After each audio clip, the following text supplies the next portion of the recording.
At the same time, the U.S. State Department says it is prioritizing consideration for U.S. refugee resettlement of Afrikaners in South Africa who are victims of unjust racial discrimination. They were responding to questions from SABC News seeking clarification about reports that the first group of Afrikaner refugees would be arriving in the United States as early as next week. And various media reports indicated that the U.S. government will send officials to Washington's Dulles International Airport for an event marking the arrival of the group of white minority Afrikaners. And for more on this, we now speak to our U.S. correspondent Sherwin Bryce-Pease, who joins us now virtually from New York. Sherwin, thank you so much for your time this evening. I mean, it does appear that this is moving at quite a rapid pace, and given that executive order targeting South Africa and where a special Afrikaner refugee program first saw daylight was signed 3 months ago. What do we know at this point, and what has been the reaction from the South African government when it comes to this latest development? It's certainly moving at a rapid clip, right? The President of the United States signed an executive order on February the 7th, and 3 months later, essentially to the day, we are now hearing that the first tranche of white Afrikaners will be arriving in Washington, D.C. at Dulles International Airport to be welcomed by State Department officials and Homeland Security officials, where we are told there will be a press conference to announce, the first success, if you will, of the since the initiation of this process.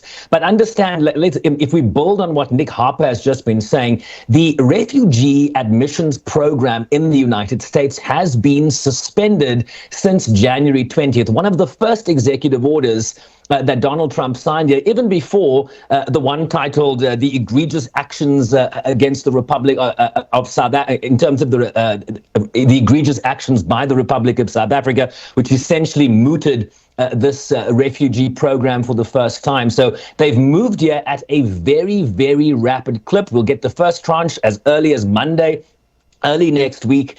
And it really does raise questions about why Donald Trump has, in the broader context of shutting down the refugee program in the United States, has sought to prioritize the transmission of white Afrikaners from South Africa to the United States based on the issues around South Africa's Land Expropriation Act. What we have also now heard is a very strong statement from the Department of International Relations. I think we have a clip from Crispin Peary, the spokesperson. Let's listen to what the South Africans are saying in reaction to these reports that the first Afrikaners will be arriving in the United States soon.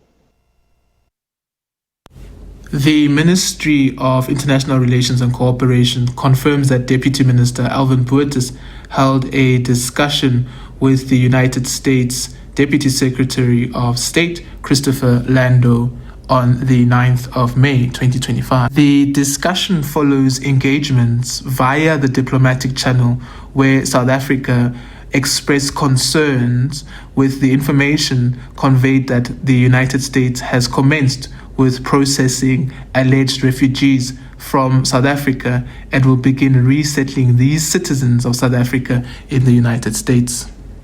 South Africa reiterates that the allegations of discrimination are unfounded.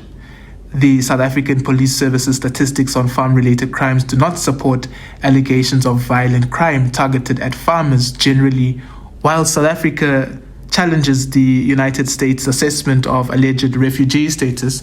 It will not block South Africans who seek to depart the country from doing so, as it also observes the right of freedom of movement and freedom of choice, specifically the right to leave the country as contained in Section 21, subsection 2 of the country's constitution.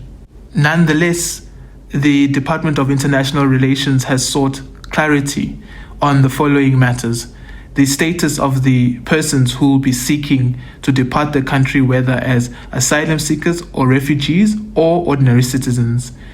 And we've sought assurances as to whether the persons who have been identified have been appropriately vetted by competent South African authorities to ensure that they do not have any outstanding criminal cases pending against them, amongst others. And also our engagement in Bali with the State Department, seeking clarity as to how this process is expected to unfold. This is what State is saying to us. The U.S. Embassy in Pretoria has been conducting interviews and processing potential refugees pursuant to President Trump's executive order. We continue to review inquiries from individuals who have expressed an interest to the embassy to resettle in the United States. We are unable to provide or comment on individual cases. The Department of State is prioritizing consideration for U.S. refugee resettlement of Afrikaners in South Africa who are, quote, victims of unjust racial discrimination, echoing sentiments first expressed by President Trump in that executive order. But again, Mbali, to take a step back here, refugee admissions into the United States takes many, many months, sometimes years. The vetting is extremely rigorous. So the questions we have is, what process was really followed here, given just how expedited this process seems to be, in that the first 54 are now expected in Washington, D.C. At some point next week. And Sherwin, what at all do we know about these refugee candidates and, the vetting that was done in that way? Also, at the same time, when it comes to the U.S. Embassy in Pretoria and the criteria that was also used, how will they be assisted in their resettlement in the U.S.? Well, we don't really know, right, exactly who is being welcomed, who has been welcomed for these interviews at the South African Embassy in Pretoria. But what we do know is that they're Afrikaners in the main and white in particular. That is essentially what the executive order determined in terms of who would be eligible for resettlement in the United States. I have been contacting my sources here in the United States, who did not want to go on the record and spoke to me on background. They did not want to be persecuted, but this is what one source said to me, quote, "There has been no criteria or procedure for adjudication of refugee applications. I have no idea how this has been done." So a concern there from a stakeholder in the United States who has been monitoring this process very closely. They don't have the answers as to the criteria for the adjudication that has been implemented in this very expedited process. But what we are also learning in Bali from reportage here in the United States is that this first group that arrives next week will be processed in Washington, D.C., and then sent to various states around the United States. This is a very vast country. They will not be moving as a group. They will be separated depending on, your family, I imagine, will stay with you, right? But they will go to a number of states. We're told the states of West Virginia, Colorado, Massachusetts, California, Idaho, Montana, North Carolina, Nevada, New York, Minnesota, and Michigan, and Washington State are among the states that have already indicated that they're willing to receive these Afrikaner refugees.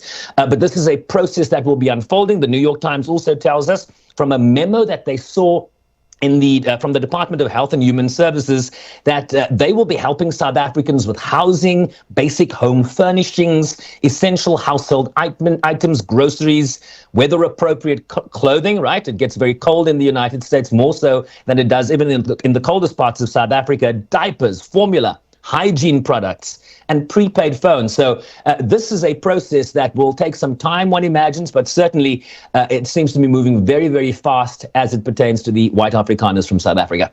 Sherwin, briefly, before I let you go, do we know if any information has been given when it comes to a South African delegation that's being sent to the United States, of course, for those bilateral talks?